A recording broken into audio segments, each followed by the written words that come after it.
सब लोगों ने ऊंट तो देखा ही होगा। ऊंट को अपनी ऊंचाई पर बहुत घमंड रहता है कि मुझसे ऊंचा कोई नहीं है। लेकिन वही ऊंट जब एक दिन पहाड़ के नीचे आया तो उसको समझ में नहीं आया कि ये क्या हो गया। पहाड़ की ऊंचाई देखकर उसे लगा कि मैं कितना छोटा हूँ। तो जब तक ऊंट जो है पहाड़ के नीचे नहीं आता तब तक उसको वास्तविकता का ज्ञान नहीं होता। टैरिफ लगने थे चाइना के ऊपर, ट्रंप ने पोस्टपोन कर दिया। बात यह है कि ट्रंप को कहीं से जीत नहीं मिल रही तो ट्रंप फड़फड़ा रहा है।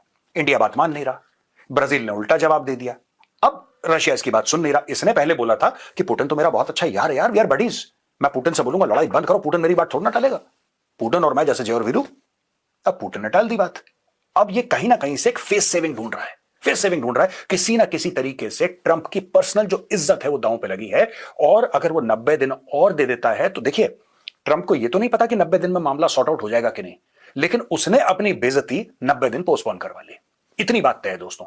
ज्यादा से ज्यादा क्या होगा, बेइज्जती हो जाएगी ट्रंप की। ट्रंप को आदत है, बेइज्जती हो जाएगी। तो ये सबसे बड़ी बात है कि ट्रंप ने बोल दिया डन। ट्रंप ने बोला कि अब हम 90 दिन और देते हैं चाइना को, तो अभी चाइना के ऊपर जो 30% टैरिफ लगे हुए हैं वो हम 30% ही लगा के रखेंगे, इससे ज्यादा हम नहीं लगाएंगे। अगले 90 दिन में ट्रंप और शी का समिट होने की एक संभावना भी है, ये भी मीडिया डिस्कस कर रहा है, और बाकी सारी चीजें मीडिया डिस्कस कर रहा है कि किस तरीके से यह मामला सलट जाए। एक बात है दोस्तों, झुकती है दुनिया, झुकाने वाला चाहिए, और ट्रंप को झुका दिया चाइना ने, यह बात तय है। चाइना ने ट्रंप को झुका दिया और चाइना इसको धूल भी चटाएगा। भारत ने इसको टोटल इग्नोर कर दिया है। भारत ने ट्रंप को टोटल इग्नोर कर दिया है। कोई भारत की तरफ से रिप्रेजेंटेशन नहीं गया है ट्रंप के पास, कोई मोदी जी का कॉल नहीं गया, कोई डॉक्टर जयशंकर व्हाइट हाउस में बात नहीं कर रहे कि प्लीज यार एक मीटिंग कर लो यार हम लोग। हम यहां पे स्टॉक मार्केट ने भी जवाब नहीं दिया।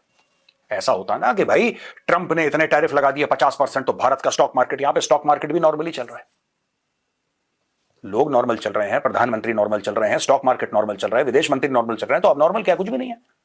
अब ट्रंप के लिए अगला पड़ाव क्या है?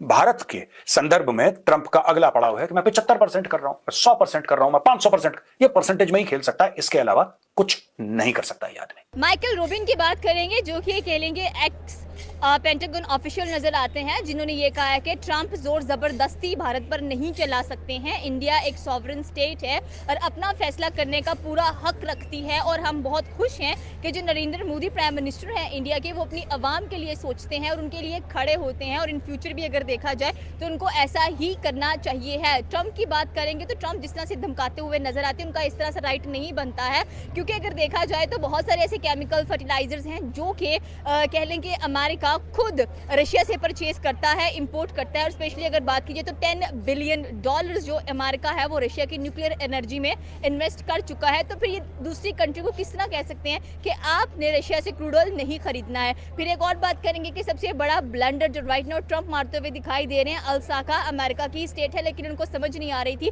कि मैं जो पुतिन है उनसे मिलने कहां पर जा रहा हूं। अमेरिका के राष्ट्रपति डोनाल्ड ट्रंप। अमेरिका विश्व का सबसे धनी देश है, सबसे सैन्य रूप से सबसे मजबूत देश है, नंबर 1 की विश्व शक्ति है, किसी भी देश में तख्ता पलट करवा देता है, कहीं भी डेमोक्रेसी बचाने के नाम पर डेमोक्रेसी खत्म करके डिक्टेटरशिप शुरू कर देता है, घोषणा करता है आतंकवाद के खिलाफ काम करने की, लेकिन आतंकवादियों के साथ खड़ा होता है, उनको हथियार देता है, पैसा देता है, ये सब कुछ करता है, और दुनिया में उसका कोई कुछ नहीं बिगाड़ पाता।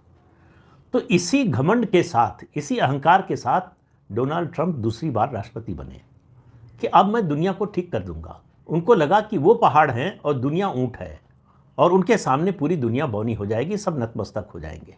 लेकिन उनको इस गलतफहमी को थोड़ा झटका लगा जब ब्राज़ील और भारत ने दोनों ने झुकने से मना कर दिया, साफ साफ कह दिया कि हमारी जो स्वतंत्र नीति है, सामरिक नीति, हम उसी पर चलेंगे, हम अपनी सार्वभौमिकता से कोई समझौता नहीं करेंगे, अपने राष्ट्रहित से कोई समझौता नहीं करेंगे। देखिए, यूएस हेजीमनी का ऐसी बात है कि यूएस खुद ही अपने पाँव पे कुल्हाड़ी मार रहा है। सबसे पहले तो उन्होंने यूक्रेन वॉर के अंदर रशिया के एसेट्स फ्रीज कर दिया था $300 बिलियन। फिर वो स्विफ्ट का सैंक्शंस लगा दिया था। फिर लोगों को उनको बैंकिंग नेटवर्क से उनको बाहर कर दिया, उनके एसेट सीज करने के बाद अब रशिया ने क्या किया, ऑल्टरनेटिव पेमेंट मैकेनिज्म्स के ऊपर बात करना चालू किया, और तब उन्होंने इंडिया और चाइना के साथ लोकल करेंसी ट्रेड चालू किया है। आज ऐसी बात है कि रशिया कंप्लीटली डी डॉलराइज हो चुका है और उसकी ग्रोथ हो रही है 2% पे। जबकि अमेरिका के अंदर बातचीत हो रही है कि शायद वो इस बार रिसेशन में जा सकता है। अब देखने वाली बात है कि भारत और चीन रशिया से दोनों तेल ले रहे थे, तो व्लादिमीर पुतिन और नरेंद्र मोदी के जो रिश्ते हैं, कहीं न कहीं वो ऐसे देख के डोनाल्ड ट्रम्प को एक तरह से कॉम्प्लेक्शन हो गया। उन्होंने मोदी जी को बोलना चालू किया, आप उनको समझाइए कि वो यूक्रेन वॉर बंद कर दें, फिर आप तेल लेना बंद कर दीजिए। मतलब बहुत सारे फ्लिम्सी ग्राउंड्स पे कुछ ना कुछ बात पे वो झगड़ा करना चाहते थे। तो उनको मालूम है ये सब चीज़ें होने वाली नहीं है। तब उन्होंने भारत पे सैंक्शंस लगाना चालू किया, 50% लगा दिए। भारत को बोला कि आप अपना एग्रीकल्चरल प्रोडक्ट्स मार्केट हमको अलाउ करिए, हमारा जेनेटिकली मॉडिफाइड क्रॉप्स लीजिए। मतलब ये अमेरिका के सबसे स्टॉन्च एडमिनिस्ट्रेशन सबको मालूम है कि भारत अलाउ नहीं करेगा।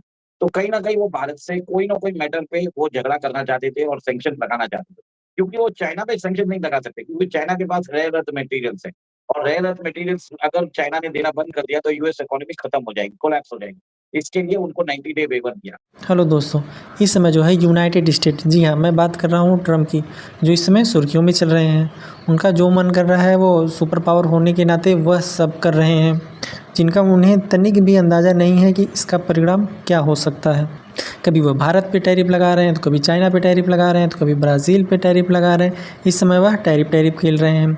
यहाँ तक कि टैरिफ को छोड़ो, अब तो वो जो है कि किसी देश की इकोनॉमी को डेड बता रहे हैं, किसी देश की इकोनॉमी को क्या बता रहे हैं उनको कुछ समझ में नहीं आ रहा है।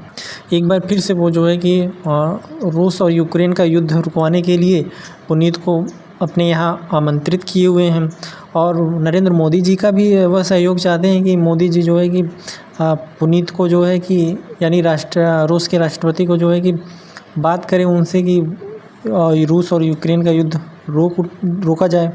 कहने का मतलब ये है कि ट्रम्प जो चाह रहे हैं वो हो नहीं रहा है।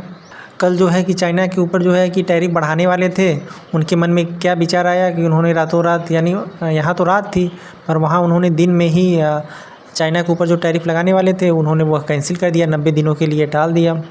एक होता नहीं कि जो हम लोग कहते हैं कि गीदड़ धमकी, वही इस समय ट्रम्प कर रहे हैं कि गीदड़ धमकी दे रहे हैं और अपने बात से भी पलट जा रहे हैं, वह कुछ कर नहीं पा रहे हैं। इस पर आप लोगों की क्या राय है ज़रूर कमेंट करके बताएं, और नए हैं तो चैनल को सब्सक्राइब ज़रूर करें।